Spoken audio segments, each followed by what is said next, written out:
Hello, আসসালামু আলাইকুম। আসলাম আরেকটা নতুন ভিডিও নিয়ে। আমাদের ছোট্ট সোনামণি রাফামণিকে নিয়ে একটা সাভারের খুব স্বনামধন্য একটা খুব সুন্দর একটা রেস্টুরেন্ট আসলাম, সেটা হচ্ছে ট্রি লাউঞ্জ। তো আমাদের সোনামণি এখানে আসছে, দেখে খুব অবাক, কারণ এই জিনিসগুলো ও আগে কখনো দেখেনি। সো এর জন্য রাফা একটু অবাক হচ্ছে এবং অনেক কিছু দেখতেছে। এখানে পানি ছিল, ঝর্ণা ছিল, আশেপাশ খুব ভালো করে ঘুরে ঘুরে দেখতেছে। তো এর মধ্যেই হচ্ছে রওনা হলো। আবার উপরে এটা হচ্ছে টোটাল 3টা ফ্লোর, এই কারণে হচ্ছে এখন আবার যাচ্ছে হচ্ছে উপরে দোতলাতে। এখানে যে সিঁড়িটা আছে, সিঁড়িটা খুব সুন্দর ডেকোরেশন করা। তাই আসলে পুরো রেস্টুরেন্টে অনেক বেশি ডেকোরেশন, যার কারণে আসলে এখানে গেলে সবার আসলে মন ভালো হয়ে যাবে। আর ছবি তোলার মতো খুব ভালো একটা সুন্দর প্লেস। সো ওদেরকে আমি বলতেছিলাম যে একটু এদিকে তাকাও, একটা ছবি তুলি। তো বারবার বলতেছে যে আমি কেন আসি না, আমি কেন আসি না। যাই হোক, পরবর্তীতে আমি হচ্ছে নিচে একটু ভিউ নেওয়ার জন্য দাঁড়িয়েছিলাম। সো এখান থেকে ভিউ আসলে তেমন একটা ভালো বোঝা যায় না, দোতলা থেকে খুব সুন্দর এই নিচের ভিউটা আসে। সো ওইটা দেখতে খুব ভালো লাগছিল। সো এইখানে হচ্ছে ভিতরে বসা যায়, ওই যে দেখলেন মাত্রই, ভিতরে আর বসা যায়, বাহিরে বসা যায়, এবং দোতলাতে বসা যায়, এবং তিনতলাতে বসা যায়। আসলে এটা হচ্ছে আপনার ওই ভিতরেই সব সিঁড়ি দিয়ে হচ্ছে উপর দিকে যাইতে হয়। তো গাছের মধ্যে কি সুন্দর লাইটিং করছে, এটা খুবই সুন্দর লাগছে। আর এই যে সিঁড়ির মধ্যে যে একটা লাইটিং করছে, এটা আসলে মানে খুবই সুন্দর করছে, আমার কাছে খুব ভালো লাগছে।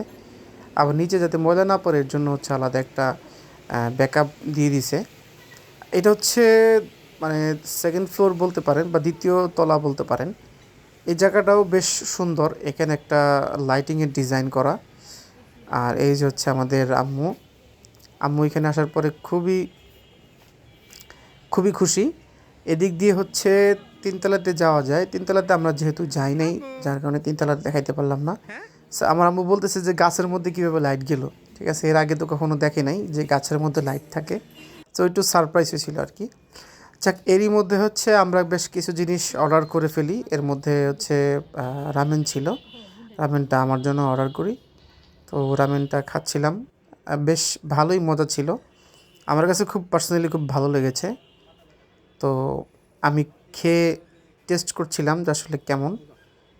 আমাদের সবাই টেস্ট করছে, আমরা যেই কজন গিয়েছি সবাই টেস্ট করে দেখেছে আসলে কেমন।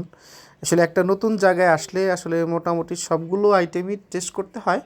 তো যেহেতু আমাদের ফার্স্ট টাইম, আমরা আসলে অনেক কিছু টেস্ট করতে পারিনি, আমরা শুধুমাত্র রামেন টেস্ট করেছি, আরও কয়েকটা আইটেম টেস্ট করেছি, যা হয়তো পরবর্তী ভিডিওতে আমরা আপনাদেরকে দেখাবো। তো এখানে হচ্ছে চিকেন ছিল, চিকেনটা খাচ্ছিলাম।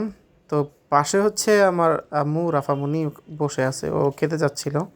তো ভিডিওটা এর জন্য স্কিপ করে দিলাম। তো তারপর হচ্ছে আমরা রোভার্স ক্যাফেতে যাই। রোভার্স ক্যাফেতে যাওয়ার পরে ওইখানে মানে আমি বার্গার খাওয়ার জন্য যাই ওখানে। আমাদের সাথে আরও লোক ছিল, ওরা বার্গার খাবে, যার কারণে হচ্ছে রোভার্স ক্যাফেতে যাই।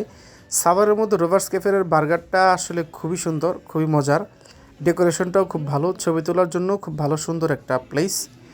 তো আমি আবার রাফার জন্য হচ্ছে সিপি থেকে হচ্ছে আপনার নিয়ে আসছিলাম, এই চিকেন বল নিয়ে আসছিলাম ওর ওর খাওয়ার জন্য।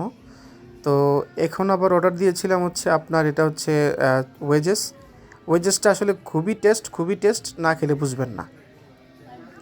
পটেটো ওয়েজেস, এ হচ্ছে বার্গার। এটা হচ্ছে আপনার চিকেন চিজ বার্গার। বার্গারটা আসলে খুবই মজার। সো প্রাইস এবং প্লেস তুলনা হিসাব করলে খুবই ভালো ছিল।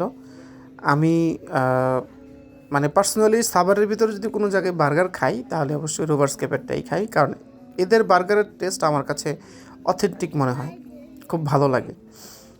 সো এই ছিল আমাদের আজকের ছোটোখাটো একটা মানে খাওয়া দাওয়ার ট্যুর বা ঘোরাঘুরি বলতে পারেন। সো এভাবে হচ্ছে আমাদের আজকের ব্লগটা শেষ হলো। ব্লগটার শেষের দিকে আমি কিছু ছবি আপনাদেরকে অ্যাটাচ করে দিব, যেগুলো হচ্ছে এনভায়রনমেন্টের ছবি ছিল বা রেস্টুরেন্টের ছবি ছিল। তো এই অবস্থায় আমি হচ্ছে রাফাকে সাধছিলাম যে তুমি একটু খাবা কিনা, বাট ও ছোট ছোট হা করতে পারে না এত বড়, যার কারণে ও আর নেয়নি। তো আমাদের পরবর্তী ভিডিও দেখার জন্য সবাইকে অনুরোধ রইল। এখানে সবাই হচ্ছে অনেক ভালো বেশ কিছু থাকবেন। ছবি আসসালামু আপনাদেরকে আমি আলাইকুম। যেগুলো তুলেছি খাবারের আগে, সেগুলো হচ্ছে ছবি অ্যাটাচমেন্ট করে দিয়েছি।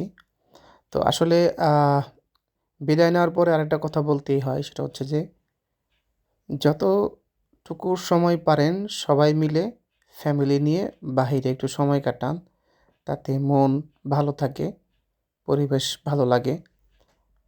সবার মনে যদি কোনো সমস্যা থাকে, দুঃখ থেকে থাকে, সেগুলো অটোমেটিক্যালি কেটে যায়।